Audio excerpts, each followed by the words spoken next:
I was all into soccer when I was between my 6th and my 15th. It was all football, as we call it, football.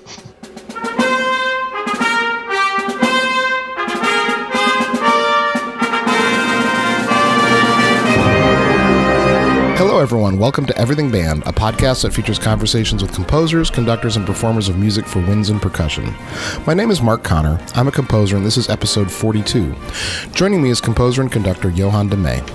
Before we begin, I'd like to thank all of you for listening and for your support. I'd like to ask if you can help me in a couple of ways. I rely on word of mouth to spread the show to new listeners. If you think you know one or two people who might find these interviews useful, let them know about it. You can also help by following me and sharing posts on Facebook, Instagram, Twitter, and YouTube. Now, on to the episode. Hi, Johan. Good morning. How are you? I'm doing well. Thanks for joining me. I'm impressed that you pronounced my name right. That's a good start. Most people say Meij or Meiji, but it's De Meij, and you got it right. Well, thanks. I'm married to a European, so I have some experience with those languages. So can you introduce yourself and tell the listeners who you are and what you're doing right now? Yeah, my name is Johan De Meij. I'm a composer from the Netherlands, and I've been living in the United States since 2008. I've been writing for winds all my life. I started very early in 1977 to write my first small works, and 41 years later, I can say I'm still enjoying it very much. My hobby became my profession, and it has made me travel all around the world and make great friends everywhere. So I love my job. Johan, I want to ask, so how did you get your start as a musician? What was it like as a child? Did you start very young? No, I was like 15, which is relatively late when I started to pick up an instrument, which was the trumpet. And I joined a local band in Voorburg, which is a suburb of The Hague in the Netherlands, where I was born and raised. And from there it started. Like a year and a half later, I switched to trombone at the request of our conductor, for the simple reason that we had enough trumpets and not enough trombones. And that remained my major instrument throughout my career. I've been a professional trombone player for many years in euphonium. I also played E-flat tuba in my military service, so I'm a brass guy all over the place. That's really interesting that you started so late. 15 for most people is really late. Did you? Well, as you may know, that in Europe we don't have school bands. It's all community bands, and it's a complete different system than in the United States or Japan. Right. We have no bands at school. So if we would have a band, I'm sure I would have joined much earlier. But it's a total different situation in most of Europe. Right. So you must have taken to it pretty quickly. Oh, well, I became addicted pretty fast, starting playing the trumpet, and then Maurice André, the famous trumpet player, I heard him live in The Hague with the Hague Philharmonic, and oh my God, that was a life-changing moment. So, it's so funny. My last interview was Tyler S. Grant. Oh, yeah. And so by 15, No, he was already writing his music. It's interesting to see all the different paths that people take. Yeah. All right. So what was the decision like to start writing music? How did that come about that you actually went from being a trumpet player, then a trombonist, to actually taking the next step to writing? Well, there was a step in between. I started making arrangements first. Uh-huh. I had no idea that I was going to be a composer at all. That came in very slowly. So in 1977, I got my first job. I was the euphonium player of the Amsterdam Police Band, which was a very fine, small ensemble from Amsterdam, a 38-piece wind band, and I've played with them for 11 years. And that's where I started to make arrangements, first of like more show tunes and pop music and ABBA and Beatles and stuff like that. But my heart was somewhere else. I really wanted to do more classical, so I made some classical transcriptions. And in 1984, no, it was earlier, I must say. In 1982, I decided I wanted to do something substantial. I rather write my own piece, which was Lord of the Rings. So that was not a bad start. It took me 4 years. So first musician, then arranger, then composer, and then conductor. That's the 4 big steps in my life. Yeah. Well, that's incredible that The Lord of the Rings was your first piece. Yep. Nobody believes it, but if you hear it, it sounds pretty mature, but it does. I just listened to it last night just to prepare. I know the piece, but I just wanted to kind of get it fresh in my ear. Yeah. It's a terrific piece of music. Well, thank you. Yeah. Can I ask you a question philosophically about that piece? Is that all right? Absolutely. You can ask anything you want. So one of the most interesting parts of that piece to me is in the Hobbits, where you switch from the very sort of romantic orchestra to almost like a Copland-esque section. Do you know where I'm talking about? Oh yeah, the dance, yeah, yeah. So what about those influences? Were you cognizant of that, or was that just sort of instinct? No, it's absolutely meant to be. You know, I wanted that to sound, you say right, Copland-esque. Yeah. And then the hymn which follows, I wanted to sound Elgar-esque, you know, like sure. Circumstance or Edward Elgar, something very British. Because, sure. I mean, hobbits are British, aren't they? I guess technically, yeah. The book is so very English. I mean, or Tolkien is so very English. So, yeah. I mean, you can hear very clearly my influences in the whole symphony. There's a little Vaughan Williams in there. There's some Sarinsky. It's not so well hidden. Yeah. Well, I think it's a fascinating piece. Yeah, well, I must say that piece, we can talk for an hour about that piece, you know, without repeating myself. It has changed my life in a very nice way. It has put me on the map right away when the piece came out. You know, it was almost a sensation. And then a year later, I won the Sutter Prize, which was then a big deal. And that sort of opened the way to the world. And I started to come to Chicago, you know, to the Midwest Clinic. And from there it went. And I've conducted the piece on 4 or 5 continents now. It's and there are times that or have to make a program, not Lord of the Rings again, you know. Yeah, sure. It's now 2018. It's the 30th anniversary, being March 15th. So the piece has been there for 30 years now, and yeah, it has grown up. You know, it was my first baby, but I'm still enjoying it. And I made an orchestral version in 2001 when the movie was about to come out, and a lot of people said you need to have an orchestral version because it will get played, and they were right. It gets played quite a bit now. Oh, that's cool. What's it like to follow that up then? Thinking back to that was your first piece, and then you had to follow that up with a second piece. I know. What was that like? It was Loch Ness. Loch Ness, a Scottish fantasy, was completely different. But to be honest, it had some material in it. Or it has some material in it that I didn't use for Lord of the Rings. Some tunes and some chord progressions that I liked, but I didn't use in Symphony No. 1. So I kept those for my next piece. And the third piece I wrote also has some scratch material from Lord of the Rings in it. It's called Pentagram. That was my third work, which I later, which was written for fanfare band. You may know that we have fanfare bands in Europe, which is only in Belgium and in the Netherlands. It's brass and saxophones and percussion.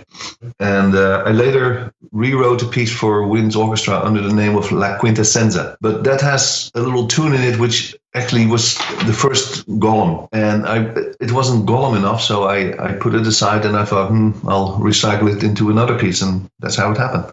Oh, I see.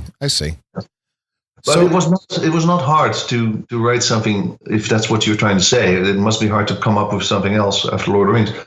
It wasn't hard. I just had so much more to say. And right now I'm working on Symphony No. 5. So it has never discouraged me to keep writing. Yeah, I guess when I talk to a lot of composers, one of the things that comes through is often success is what people are scared of. It's hard to keep that success going.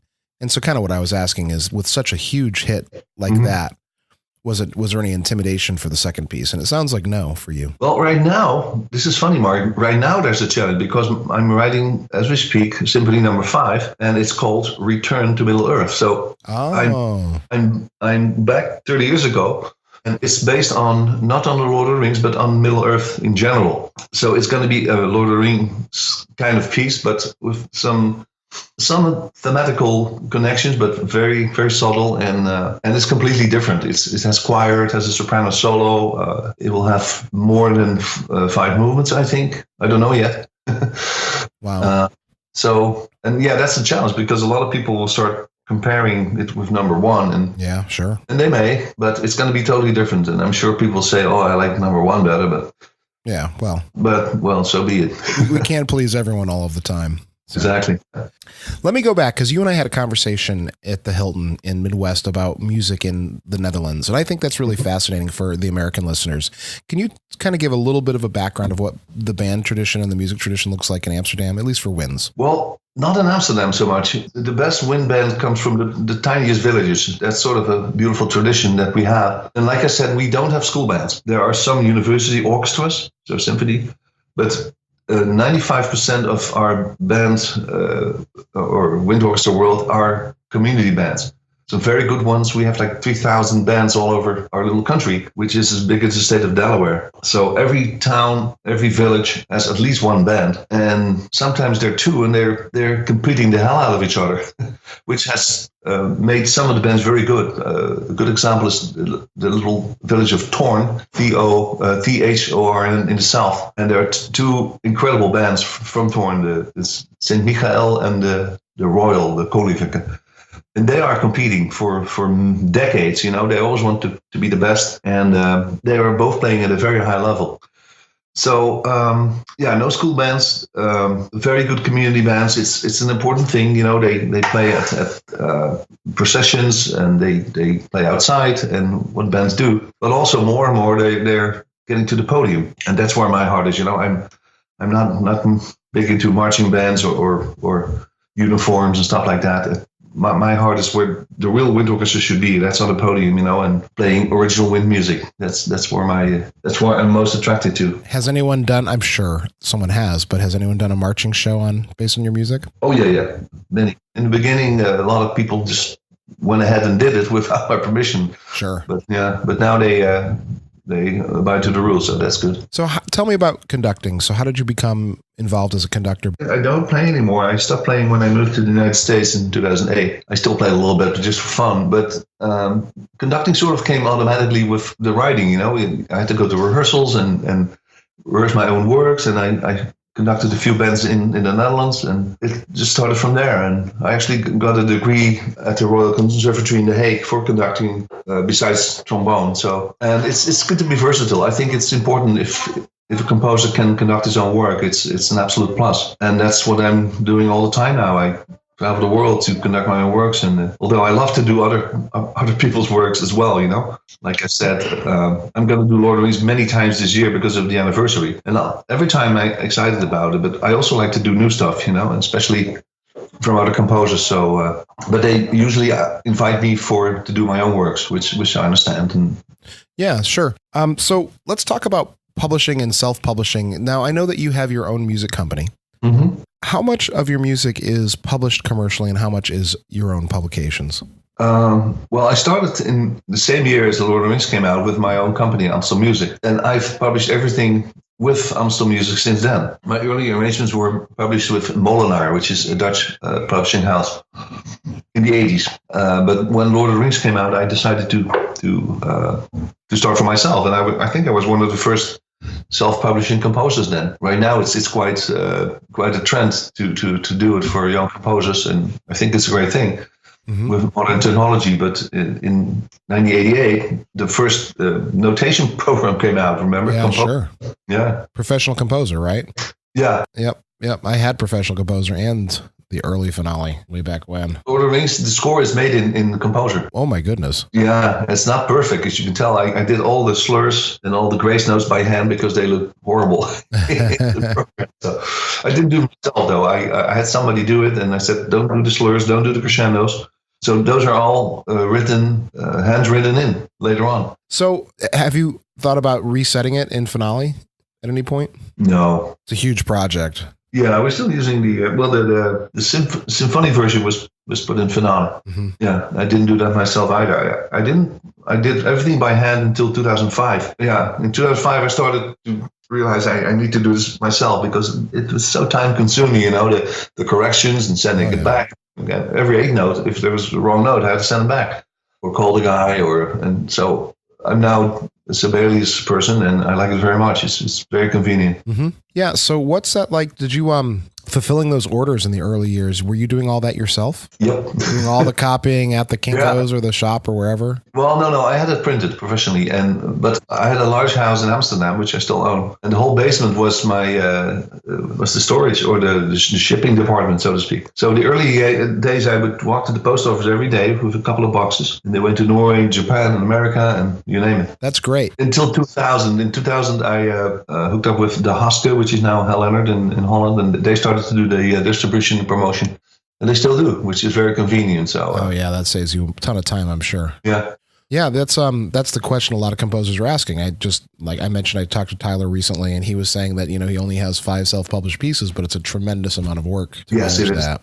It is, but I started with photocopies. Yeah, I went to the local store, and spread them out on my dining room table with an additional table next to it, and just start gathering the parts. 1 piccolo, 4 flutes, 1 oboe. It was so much harder in those days to do that too. Yeah, the programs, the software's made it so much easier. Yeah, generate parts in a few seconds as opposed to having to do every part individually like it used to be. Yeah, I wrote the whole Lord of the Rings. I wrote out in manuscript, not only the score but also the parts. You had to. Sure.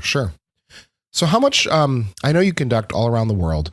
How much do you work with young kids? Do you do much with the lower levels? To be quite honest, I'm not good at that. There are people who are much better at that. I'm not so much an educator.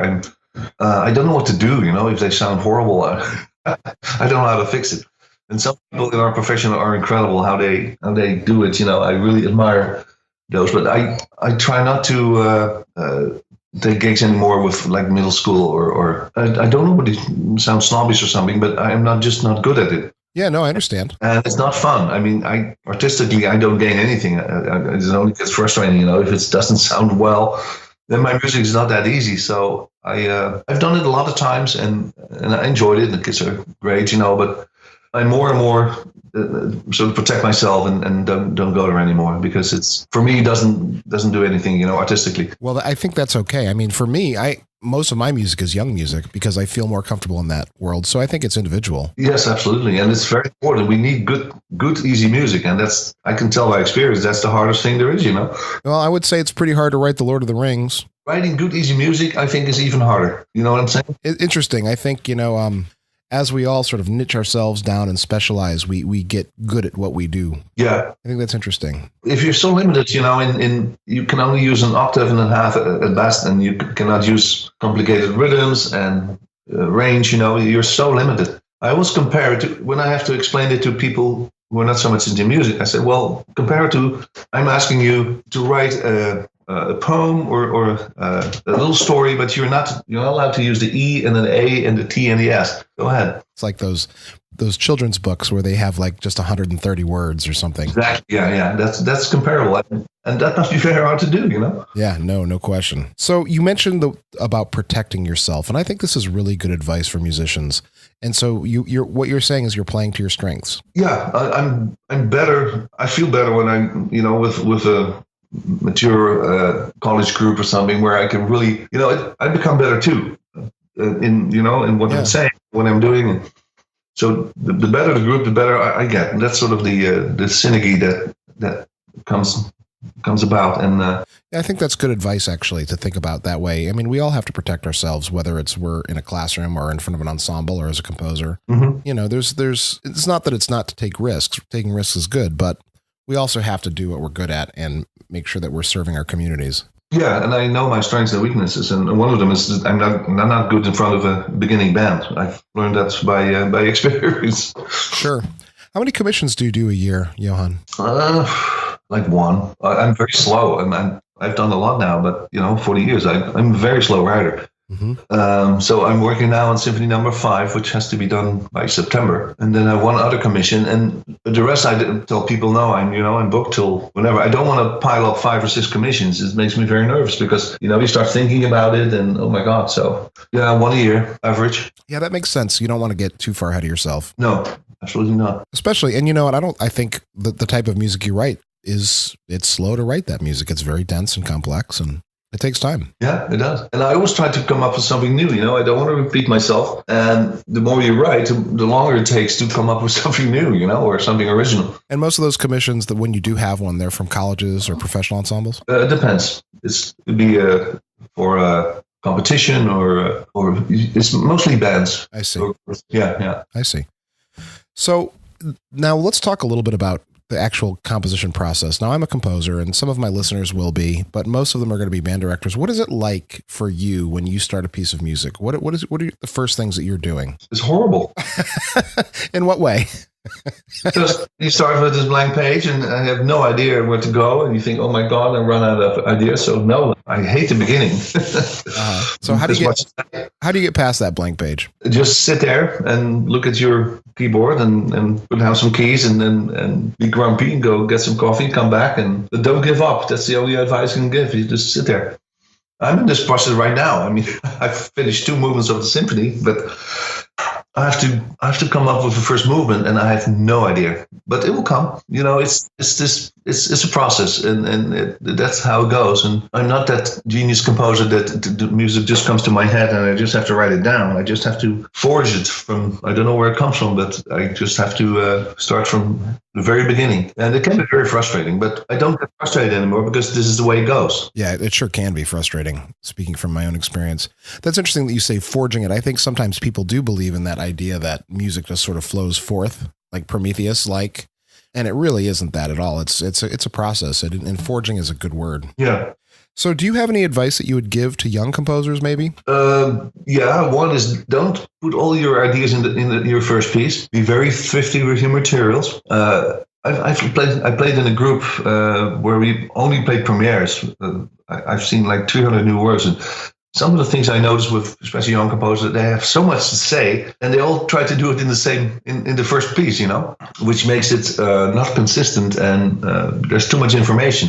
And there's some good ideas, and I always say, well, milk it out, you know, see what you can do with that little theme or that chord progression, and be thrifty with your material. That's one advice. And number 2, like I just said, don't give up. I mean, if it doesn't work, you know, I have sometimes weeks that I just sit here and nothing comes out. Weeks. It's hard, but I don't give up because I know it will come. Sometimes it comes fast, and most of the time it doesn't come fast. You just have to sit there and work. Just study. I'm not a piano player, so I just push in some keys, and sometimes I got lucky because I'm so clumsy. I find this great chord because my finger's in the wrong place. And then I go, oh, that's interesting. And then I found something, you know, that's how it goes. Sure. Some of my best music is mistake. So you mentioned that idea of not putting all of your ideas into one piece. And I want to tie that back to the Lord of the Rings Symphony, which you mentioned when you finished it, you were using materials from it. And so that's a pretty common thing for you then. As you may recognize, the Lord of the Rings, it's very thematic, you know. So I have the Gandalf theme and the Hobbit theme, and they reappear, they come back, and that's a good thing to do, you know. Like the beginning,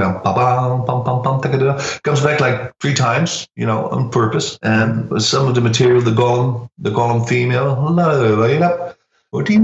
know, it's all crafted to personalize the characters of the book. There's a Lothlorien theme or the Galadriel theme. There's the Orc theme, Gandalf, Hobbits. They all have their own theme, which makes the piece very consistent. And that was all on purpose. And oh yes, there is a lot of information in Lord of the Rings. I did put a lot of ideas in there.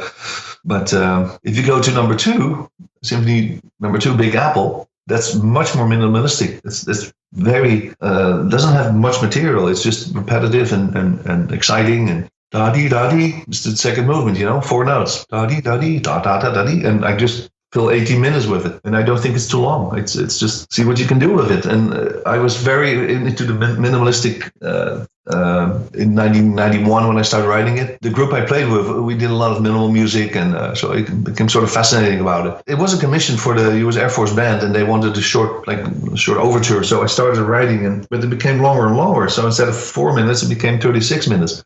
And that wasn't the plan, and I didn't get paid for it. But I said I just want to do this. I need to write this. So I always go over time for commissions. You know, when they give me a certain time, I never stay under. I always go over. So you mentioned the bands in the Netherlands, and you talked about competition and how that competition drove bands to be better. Was that competition a big part of that community? Not where I live. No. Especially in the south of the Netherlands, and particularly in Spain, the whole Valencia area. Every little town has at least 2 bands, you know, and they're even more competitive. But it's particularly in the southern part of Holland, some parts of Belgium, and Spain. And I don't think the other countries have that specific competition or the rivalry, as you may want to call it. Right. I'm asking because competition is a big topic on the show. And I ask my guests where they draw the line between healthy and unhealthy competition in music. And I'm wondering if you have any thoughts about that. Oh, God, yes, of course. I mean, we have the World Music Contest, in Kerkrade every 4 years. And you will hear the best bands in the world there. But what they do to get there, it's incredible. They rehearse for like 2 weeks in a row every day, and they hire professionals. So, yeah, what's the goal, I mean, after the competition and the next rehearsal, half the band's there and all the good players are gone. So it's really fooling yourself by hiring professional players for the solo parts, and that's not the band you want to hear on stage. That's not the real band. No, they added a lot of extra players, and in fact, it's not fair. But this has been an ongoing discussion for decades.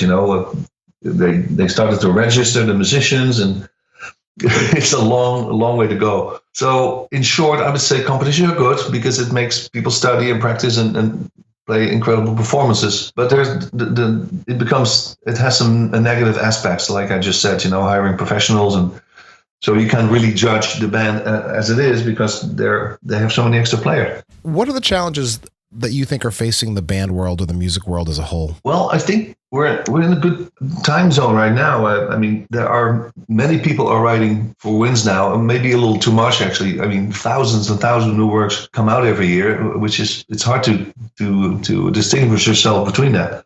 And a lot of bad works too, let's be honest. But the good news is, bands are popular, especially with composers. More and more composers who used to write for orchestra discover that if you write for wind orchestra, you have a much better chance to get performed. And the orchestra world is sort of a little sleepy, I think. Of course, there are people still writing, but not in the quantities right now as in the wind band world. I think we're really making our repertoire right now as we speak. And where the orchestra world has a 300 to 400 year tradition of repertoire, and they keep playing the same thing. Yep. Mahler first, Tchaikovsky 4, you name it. Mm-hmm. Beethoven 5. I mean, and they should, but it's more like a museum. You go back to the Arts Institute of Chicago and see the same works every year, which I do. And but the wind band world is much more a museum of modern art, where artists get a much better chance to show what they can. And I think that's a great development, and we should continue doing this. I agree 100% with that sentiment. So I want to ask you then to go back to, just to kind of go back to the beginning. And again, I keep thinking about these things in different ways. And so you mentioned that you started as an arranger for the Amsterdam Police Band. So then was Lord of the Rings always going to be for winds? Did you ever consider the orchestra, or was it just always winds? Well, in the beginning it was just winds. And then when I heard about the movie coming, and some people said, well, you really got to have an orchestral version as well, I decided to transcribe it for orchestra. It's the other way around, most orchestra works get transcribed for band. So I did the opposite. And that was a good decision because it gets played quite a bit. I'm going to conduct it actually in September with the Northern Netherlands Orchestra for the anniversary. So yeah, no, it's just that writing for winds only is, especially back then, was probably an interesting choice. Yeah, I've only written one work for orchestra, which is my Symphony No. 3, Planet Earth. That was originally an orchestra piece, which I later transcribed for wind orchestra. Mm-hmm. And guess what? The band version gets played much more, but that's not a surprise.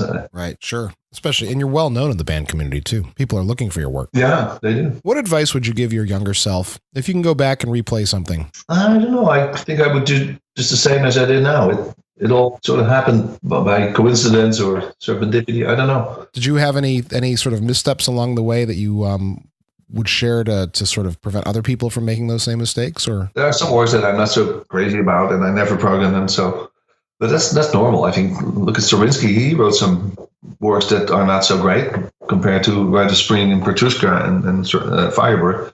But I think most composers have their top 5 or top 10 and some more obscure works, and so do I. But I'm not going to throw them away, or I just ignore them. If you had a chance to conduct one last piece, and not one of yours, someone else's, just one last work, the last thing you do, what would it be? West Side Story. Interesting. Yes. Why? Because I love it. It's my number 2. Well, first is Rite of Spring, but I can't conduct it. It's too difficult. And number 2 on my list is West Side Story. Number 3 is the ballet Romeo and Juliet by Prokofiev. Orchestral pieces, interesting, huh? Well, it's interesting that two of them are ballets and one of them is a musical. Right. Yeah. So what is it about those pieces? What is it about The Rite of Spring that attracts you? Anything. I mean, it's just an amazing work. If you realize the guy was 25 when he wrote it, absolute genius. And the sounds that come out of that piece are phenomenal. And it's 1913, and it's more than 100 years old. I don't know, it's just magic, pure magic. It is. And it's a piece that still sounds fresh even 100 years later. Exactly. Yeah. And how about West Side Story? The emotion. I mean, there's songs that can make me cry, like Somewhere or One Hand, One Heart. They always give me the chills, and every time I hear them, no matter what time of the day, it's incredible. Right. It's so funny you talked about that. I remember hearing the Empire Brass West Side Story CD in 1988, about the time you were releasing your Lord of the Rings. I know. Yeah. And that was, I was a high school junior at that point. I was 16, 17. And I listened to that CD and I thought, wow, I want to be in music. Yeah. I had 3 of those moments. I told you one, hearing Maurice André playing Albinoni and Tartini. I still remember those were transcriptions, but it was phenomenal. The other breaking moment was playing the CD of the Gabrieli sonatas by the Chicago, Cleveland, and I think Philadelphia orchestras. This famous LP. It's not a CD, an LP. You may remember the 3 brass groups from those orchestras playing the Gabrieli. Bum, bum, bum, bum, bum. That's how it starts. And I actually used that theme in one of my later pieces called Echoes of San Marco.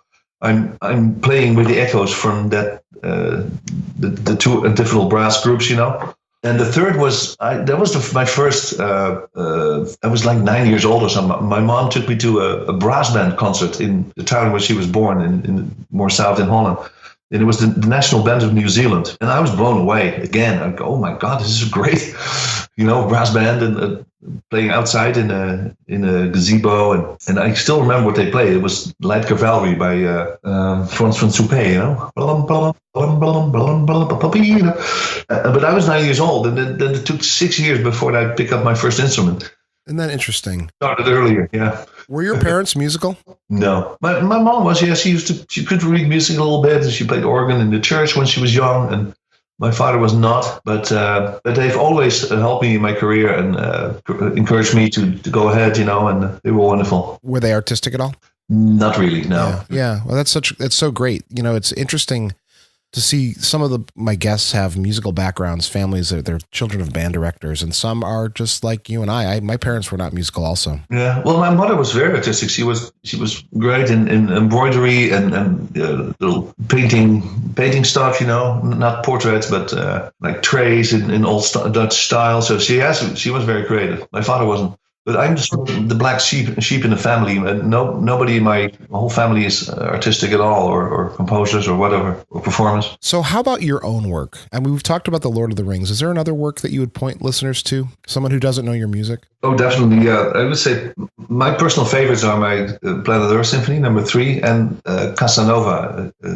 Concerto with cello and wind orchestra. Those are my personal favorites. Okay. Yeah, I'll definitely link those and point people to those. And most recently, my Symphony No. 4, which is completely different than the first 3, is based on German poetry, 19th century German poetry, and with a mezzo-soprano and a children's choir.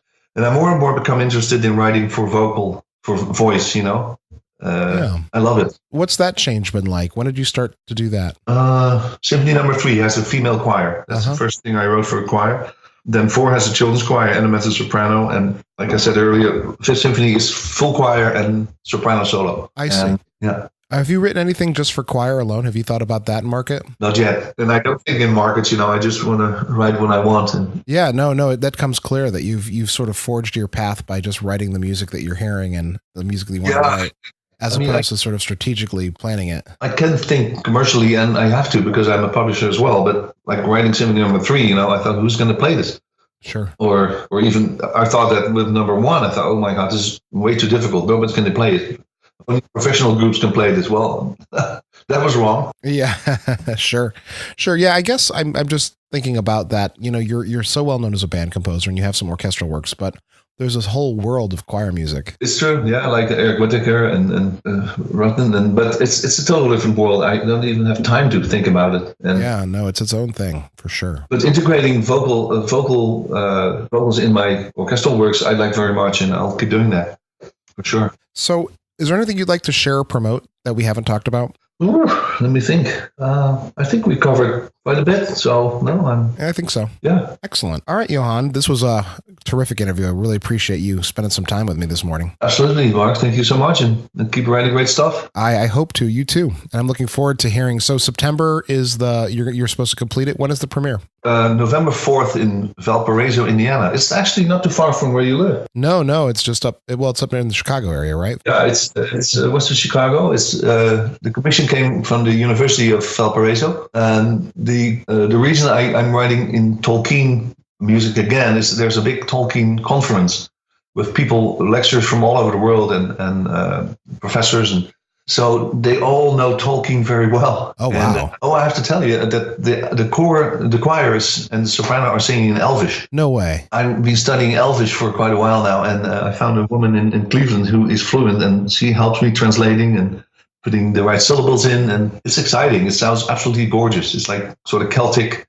so there will be translations, but the choir will sing in Elvish, and you will have no idea what they're singing about. Tolkien was a brilliant man. When he created that language, was he using Celtic and Scandinavian? How did he do that? But he made up his own language. But now there are like 12 different Elvish languages. Can you believe it? No, actually, I can't. Yeah, it's a whole cult. It's incredible. Yeah, I never really asked the obvious question. You must have been reading those books a lot as a child. To be honest, no, I didn't. Oh, really? No. Did you? How well did you know them when you wrote your first symphony? I actually wanted to write a piece for an orchestra, and I was looking for a theme. And then a friend of mine said, "Have you thought about Lord of the Rings?" I said, "Oh yeah, I've heard about that book." So I started reading the book with the intention of writing music to it. So it wasn't not that I. As a child, I always knew the book. No. I started reading the book with only one intention: writing music about it. Oh wow, that's really interesting, actually. Yeah, and that's I just finished the Silmarillion, which I think was pretty boring, but yeah, no, it's a hard read for sure. That's more like a Bible, and it's sort of preaching. But I deliberately chose the title. Middle Earth, because the Silmarillion, a lot of people don't know what it is, and I'm not allowed to use the word as a title. The rules has been, after the movie, the Tolkien estate are very strict about copyright, and they're right, that's why it's called copyright. But I can't even use the word Silmarillion in the title. That's verboten. I see. So did you have to go through them for permissions to use the Middle Earth, or? Well, Middle Earth is not protected, and Elvish, you cannot protect the language. So Elvish is fine, and Middle Earth, I think I'm okay. Uh-huh. And if not, then I'll change it into Middle Earth, which is Norwegian for Middle Earth, and then that's something they cannot protect. Interesting. Yeah. I did get permission to use the word Lord of the Rings, in 1990. Thank God, that was important. And also using the Gandalf, Lothlorien, etc. And by the way, Gandalf is not Tolkien didn't invent that. That was an existing word from the Edda, the Norwegian mythology. Mm-hmm. So it's a complicated world and interesting. I'm going to meet some of those people in November, and I'm very very interested to meet those people and I hope they like my music and they can understand what the choir is singing. That's interesting. Yeah, that is going to be interesting. So it's going to be premiered at this Tolkien conference and not at a music conference. We'll have a big concert. I'm doing both Lord of the Rings and Symphony No. 5 world premiere November 4th. So save the date. Yeah, that's fascinating. Be my guest. I might make that drive up there. That sounds fun. Okay. Well, thank you so much, Mark. Thank you, Johan. I really appreciate your time. You too.